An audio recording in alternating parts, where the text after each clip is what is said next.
Do you want to know what it's like to be in the world's smallest woodworking shop? Let's look around. So when you walk in, this is what you'll see. We have all kinds of stuff just packed in here. I've got a wood lathe, I've got a giant vintage Craftsman drill press, I've got a bandsaw just right out here in the corner. This is a Grizzly Geo 948. We have a bench grinder down here just out of sight, and also a miter saw and a flip top stand along with the bench grinder just out of sight. There's so many things just packed in here. I have all kinds of things. So this is the back wall. We have our cabinets, finishing supplies. We have the shelf. I store just kind of random things. I've got just some different boxes, some different finishes and that sort of thing.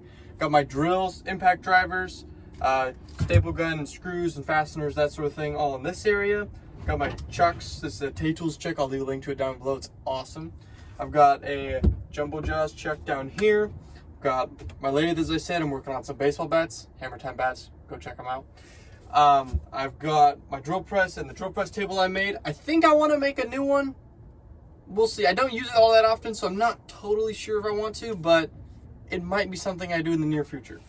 I have my just kind of random stuff. I kind of use the drill press as a collection area, which is not a great thing, but it works. I have just some random things on here. I've been testing out some different finishing things. I have in this corner, I will show you that in a minute.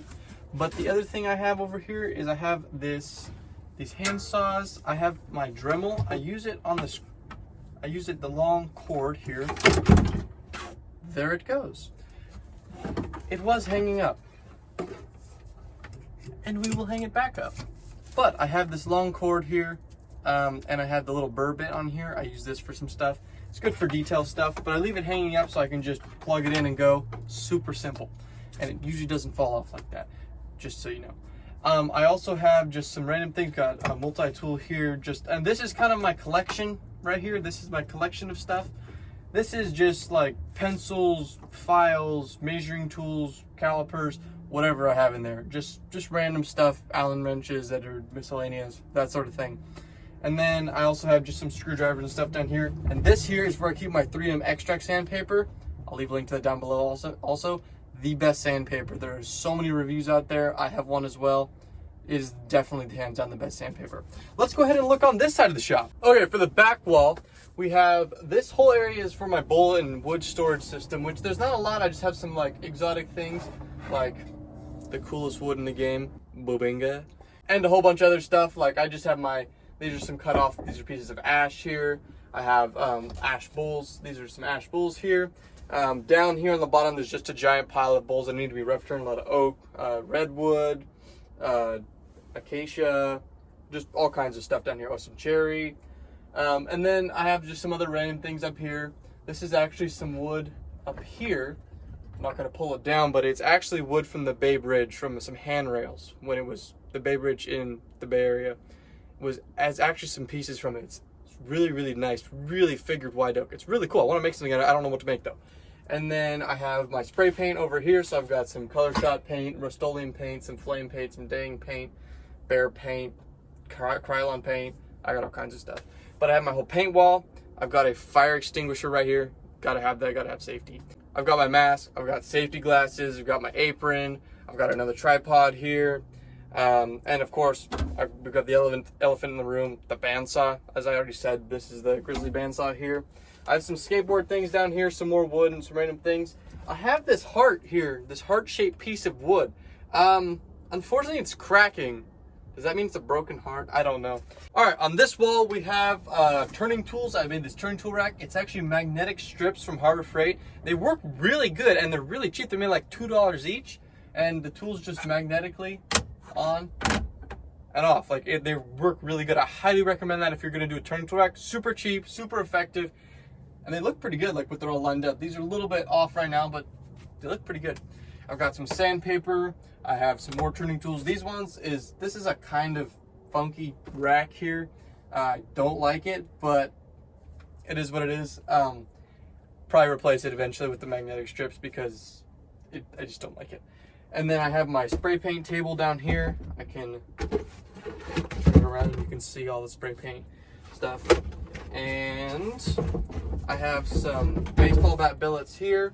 I have baseball bat I've been working on here. This one is finally done. This is an Oakland A's theme bat. I think it looks pretty cool. If you want to check these bats out, I'll leave a link to them down in the video description or in the pinned comment. And we have some shipping supplies for baseball bats. I have my bench grinder, as I mentioned. This is the 8-inch bench grinder with some CBN wheels. I really like this setup, and I've got the one-way jig. I really like that. I have a Milwaukee 7 1/4 miter saw underneath. I have a review of it. I'll leave it right up there. And I have that, so this will rotate over when I take off the lathe bed. So when I have the lathe extension bed out, it lands on top of the stand behind the grinder. When I flip the miter saw over, it doesn't do that. So, and it works for my turning setup. So it works perfectly when I do that. And then I have some paper towel rolls over there, some charging, saw blades, more charging, tape up there. I have blowtorch over there. You gotta have a blowtorch. I don't know if you can see that, but there is definitely a blowtorch right here. You have to have a blowtorch in your shop, like, obviously. Also got a couple more items over here on the door here. I use the door for storage also because this is an 8x5 foot shop. You have to use every square inch of space you have, every square centimeter. Like, every space has to be used if you want to be efficient and actually be able to work out of a space like this. Still have floor space and workable space, because it could be a storage unit. That's fine, but I want to be able to work out of it too. So I have my track saw guide here, so another mask here for finishing. I have some more safety stuff, and that's about it. Let's go ahead and just take a little peek at this wall. I'll give you a little panel of this so you can see what it looks like. We'll go back to the main view. All right, so if you made it this far into the video, then you probably got the idea. Space should not be your limitation. I work out of a 40 square foot space, or just slightly less if you include the studs and that sort of thing. And the square footage of this floor space I can walk in is maybe like 5 square feet. Like, it's nothing. There's like no movability around. But I make all kinds of stuff. Like, I make these awesome, really dope looking game legal baseball bats. So link to them down in the pinned comment in the description.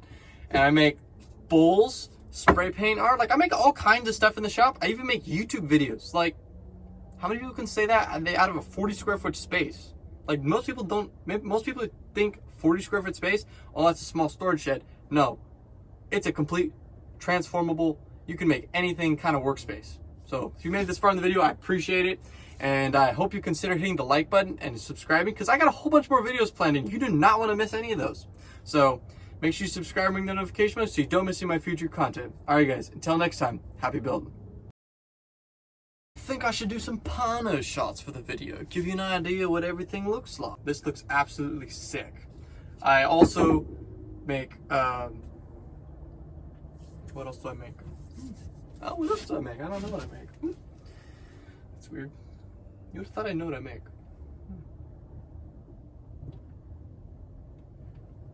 Right. What do I make?